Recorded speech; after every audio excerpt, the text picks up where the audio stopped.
Guys আমি আমার stamp পেয়ে গেছি আজকে হাতে, আর এই দেখো আমি প্রিন্টিংয়ে বসেছি, স্ট্যাম্পগুলো মারছি খুব সুন্দর করে কন্টেনারে গায়ে গায়ে।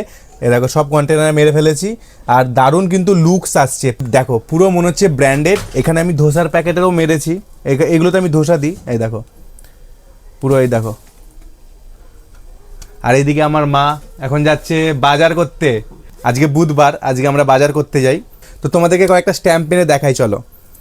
এই দেখো স্ট্যাম্পটা জাস্ট এই যে রেডি করাই আছে সমস্ত কিছু, জাস্ট এরকম করে ধরে দেখে এরকম করে আস্তে করে মেরে দিতে হবে।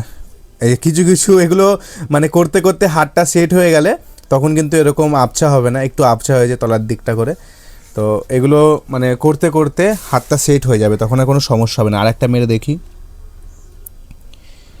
এরকম রেখে ওপর দিক থেকে চাপি, চলো। হ্যাঁ এবার ঠিক এসছে, এবার সুন্দর এসছে। তো এরকম করেই হ্যাঁ এই কন্টেনারগুলোতে মেরে দেখাচ্ছি, দেখো এটা তো রাউন্ড, এটা তো তলাটা তো ফ্ল্যাট, এই কন্টেনারে কী করে মারছি দেখো আমি। তো প্রথমে দিকটা বুঝে নিচ্ছি, সোজা উল্টো দিকটা বুঝে নিয়ে এরকম করে ধরে আস্তে আস্তে আস্তে আস্তে এরকম করে আমি বেঁকিয়ে দিচ্ছি। এই দেখো একটু বেঁকে গেল, সোজা করে করতে হবে। দাঁড়াও আরেকটা স্ট্যাম্প মারছি, দেখো এরকম করে সোজা দিক বসিয়ে আলতো আলতো আলতো করে, আলতো না সামঞ্জস্য বজায় রাখতে হবে। এই যে তাও একটু বেঁকা হলো, একটু ভালো করে। এইগুলো দেখো কত সুন্দর সোজা হয়েছে পুরো, এটা মানে ইয়েটা লেন্থটা একটু বড় তো ওর জন্য এরকম বেঁকা হচ্ছে। চলো হবে একটুখানি বুঝে নিলেই কোনো সমস্যা হবে না। আমি এবার দেখো আমি সোজা বানাবো, চলো। ও বাবা, এবার তো আমি উল্টোই ধরলামই, উল্টো এসছে। এটা তাও মোটামুটি ভালো এসছে। আর এই কন্টেনারটা দেখো, দেখে মনে হচ্ছে না যে স্টারবাক্সের কফির যে কন্টেনারগুলো হয় ওরকম, লুকসটা ওরকমই আসছে। এবার এই ঢাকনাগুলোর ক্ষেত্রে কী করে আমি মারছি দেখো, ঢাকনাগুলোতে যদি আমি এর উপরে মারি এই জায়গাটা ফাঁপা, ভিতর দিকে ঢুকে যাবে, ভালো প্রিন্ট হবে না। ওর জন্য আমি এরকম ঘিয়ে শিশি নিয়ে নিয়েছি, ঘিয়ে শিশির মধ্যে ঢাকনাটা রাখছি, রেখে জাস্ট মিডিলের মধ্যে ভালো করে চিপে দেবো, হয়ে যাবে। এই যে ঢাকনায় খুব সুন্দর এসছে।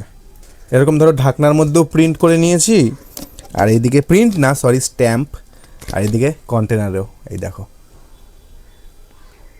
দারুণ লাগছে, পুরো মনে হচ্ছে ব্র্যান্ডেড। আর এখানে আমার একদম উপরে রেস্টুরেন্টের নাম দেওয়া, পিওর ভেজ।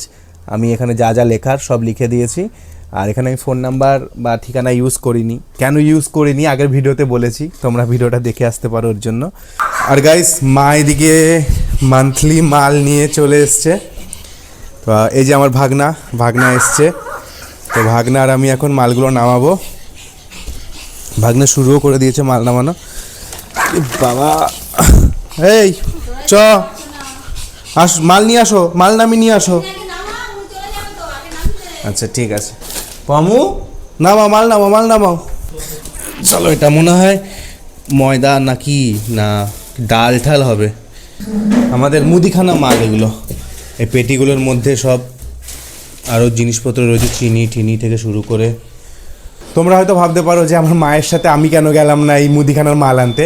আমি যাইনি, কারণ হচ্ছে নয় আমি যাই নইলে আমার মা যায়, একজন গেলেই কিন্তু এনাফ। কারণ ওখানে গিয়ে জাস্ট মালগুলো লিখিয়ে দিতে হবে, ওরাই কিন্তু টোটোতে মাল তুলে দেবে, আর টোটো করে একদম পুরো আমার বাড়ির সামনে টোটো এসে দিয়ে যাবে, জাস্ট বাড়ি থেকে মালটা নামিয়ে নিতে হবে। আমি যাইনি কারণ অর্ডারটা আমাকে সামলাতে হবে, আর আমি কখনো যদি যাই মা অর্ডারটা সামলায়। তো সেই সময় যেহেতু আমি ওই স্ট্যাম্পগুলো মারছিলাম, ওর জন্য মাই গেছিলো আজকে। গাইস মা ওইদিকে মাল গোছাচ্ছে আর আমি এদিকে অর্ডার দিচ্ছি।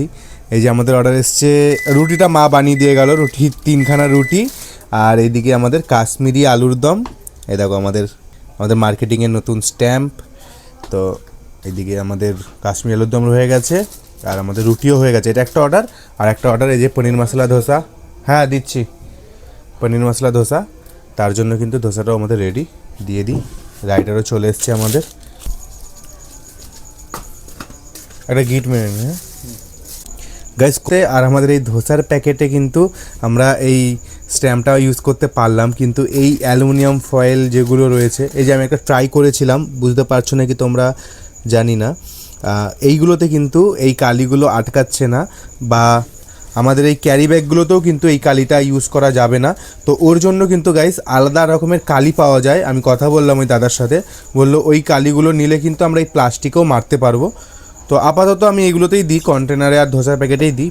পরে আমি চেষ্টা করব ওরকম একটা বানিয়ে নেওয়ার। তোমরা যদি প্লাস্টিকের কন্টেনার ইউজ করো তাহলে কিন্তু ওই কালিটা ইউজ করবে, ওখানে গিয়ে বলবে আমি কিন্তু প্লাস্টিকের উপরে মারবো স্ট্যাম্পটা। তো ওরা কিন্তু ওই প্লাস্টিকে অ্যাডজাস্ট হওয়ার মতন কালার কিন্তু ওরা তোমাদেরকে দেবে। চলো, আমাদের এই একটা পনির মশলা ধোসার অর্ডার এসেছিলো, এটাও কিন্তু রেডি। কিন্তু গাইজ রাইডার এখনও পর্যন্ত এসে পৌঁছায়নি আমাদের বাড়িতে অর্ডারটা নিতে। তো তার জন্য আমরা ওই যে আইডি নাম্বারটা লেখা থাকে ওই আইডি নাম্বারটা আমি এখানে লিখে দিচ্ছি মোবাইলটা দেখে দেখে। তো এরকম করে আইডি নাম্বার লিখে রেখে দেবো, জাস্ট ওনারা কিন্তু এসে এই আইডি নাম্বার দেখে নিয়ে চলে যাবে, আর কোনো ঝামেলাই নেই আমাদের। আর গাইজ আমরা যারা ক্লাউড কিচেন চালাই হয়তো এই সামনের দিনগুলো একটু সমস্যা হতে চলেছে, কারণ শুনছি গ্যাস পাওয়া যাচ্ছে না। আমার মা খুবই টেনশনে রয়েছে এই গ্যাস নিয়ে। অনেক টেনশনে রয়েছি, গ্যাস পাওয়া যাচ্ছে না। গ্যাসওয়ালাকে ফোন করলাম, গ্যাস বুকিংই হচ্ছিল না। তারপরে বুকিং যাওয়া তো হলো, এবার কবে দেবে বলা মুশকিল। এখন যদি গ্যাস না থাকে তাহলে তো ব্যবসা বন্ধ। এবার খুব টেনশনে আছি আমি, যে ব্যবসা বন্ধ হয়ে গেলে তাহলে কি অবস্থা হবে। আমার বোনের বাড়িতে আবার পুজো, কালী পুজো শনিবারে। এখন বোন তো খুব ডাকাডাকি করছে যে আসতেই হবে, আয়। আমি তো বলছি আমি যাব না, কেননা গ্যাস পাওয়া যাচ্ছে না। এবার খুঁজতে হবে গ্যাস কোথায় পাওয়া যায়, গ্যাসওয়ালা কবে আসে, ওই নিয়ে খুব টেনশনে রয়েছে। পুজোতেও যাওয়া হবে কি আমি এখনও বলতে পারছি না।